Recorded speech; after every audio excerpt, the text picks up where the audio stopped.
for today's video is magpa-process tayo ng 4PH. So, tara, samahan nyo. Akit na tayo sa SIS kung saan pinapasa ang mga nag-apply sa 4PH. Dito natin papasa. Ayan, kung makikita nyo, maraming nag-apply ng 4PH. So, ayan, ang pila. Ayan, diba? Ang dami.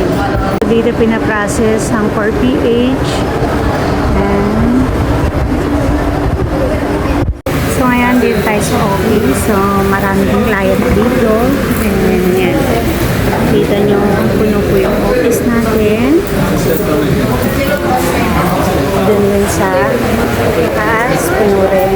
So kayo kung ano pag-maintain nyo, kung gusto nyo kumuha na housing loan under 4PH, message me.